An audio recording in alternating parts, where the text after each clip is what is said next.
Yeah, Tate, this spring you got some experience at center. You said you were still kind of absorbing all of the information. And where's the comfortability at that spot right now? Definitely a lot more comfortable in the spring, just over the summer to continue getting snaps, stuff like that. So just kind of figuring out how to take a set at center, kind of stuff like that. Not treating it like I'm still a guard has been the biggest change, but definitely getting a lot more comfortable at that position and stepping into it. Tate, on the podcast, how much more comfortable have you grown doing that sort of interviewing, and what are some of the things that you take out of that just beyond the entertainment value? Oh, a lot more comfortable. If you put me in front of a camera when I first got here, I'd start sweating and be nervous. But yeah, I think it's just like about the people we have on and kind of learning more about them. That's been the coolest part. Even our teammates, like they'll bring up something on there that I didn't know about them, and I think that's the coolest part. Tate, what did you see from Jared through this summer as he's getting ready to get a fall camp? Really stepping into the role of center, taking control of the offensive line, getting us where we need to be on the right page. He's done a really good job of that, just stepping up his voice and being confident, really. And I think that's been the biggest part for him. Yeah, to your first career start came against Clemson, feels like forever ago. Where do you think you've grown the most since 2021, I guess, now? Not taking it for granted, for sure. I just got asked about camp a minute ago, and I was like, it's football. Like, this is the fun part of what we do. But I definitely don't take football for granted, seeing how fast it can be taken away from me.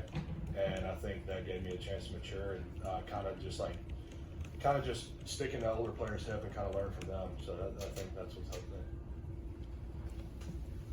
Yeah, it's so different for you guys now because you really don't stop training all year long. But for a guy, obviously a veteran who's been through 5 of these now, what's the mindset as you get to camp? You touched on this a little bit. I think you said it's excitement or whatever. But I mean, is it something you look forward to, or you dread and just try to get through? No, I look forward to it. It's football.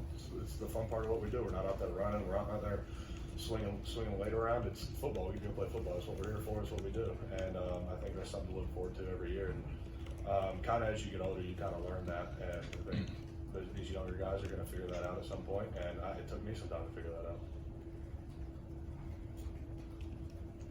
Sort of related to that, last year I think there was probably knowing the schedule, like work on yourselves, focus on yourselves as a team. This year was it a little different, knowing we open with what follows that, the whole grind that's ahead, the potential of a long season?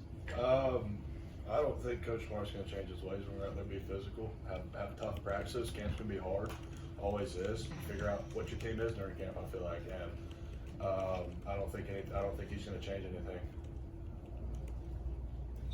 Tate, on these tough practice days, are you more vocal with teammates as far as pushing them? We always hear about player-led teams and accountability. What's your leadership style, and how vocal do you anticipate being this fall camp? Definitely more vocal than I've been. I've been in a room with Sed, who's one of the best leaders I've ever been around, so I've never really had to be that guy. And this year, especially in our line room, I am going to have to be that guy and kind of get people going. I'm the older guy, people listen to me. So stepping in that role is one thing that's going to be big for me during this camp. Following up, Jordan Davis had a sense of humor with his leadership style. I suppose you're around that. Would you anticipate being similar to that? Or No, yeah, for sure. I mean, you can't just you got to be that guy sometimes. It brings people up, especially in camp when you're tired, you're worn out, you're hurting. Somebody's got to be able to bring people up. Yeah, John, I was going to get to talk to you again before Clemson, but Ratledge is now Clemson's offensive line coach. What's your excitement level going into that game when you're going to see him and obviously coach you? Of course, I have tremendous respect for Coach Luke. He coached me for 2 years. Played for him my freshman and sophomore year. I have tremendous respect for him, but I'm looking forward to that game just as much as any other one. I think you're listed at 310 pounds. I'm curious, when you're around these freshmen that came in, they're all pretty huge. What do you see in them, and have you played basketball with Jazeer Jackson yet? I don't know if I'm going to step on the court with that guy.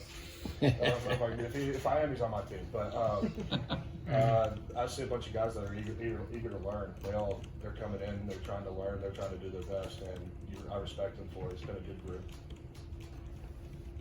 And I was actually going to ask you about Jazeer, just a very different background than we're used to seeing in the players. What have been your immediate takeaways from what you've seen? I mean, when he was on a visit, we all sat there and talked to him. It was like, this kid's basically one of us. I mean, same sense of humor, and things like that. But of course, it's a new sport for him.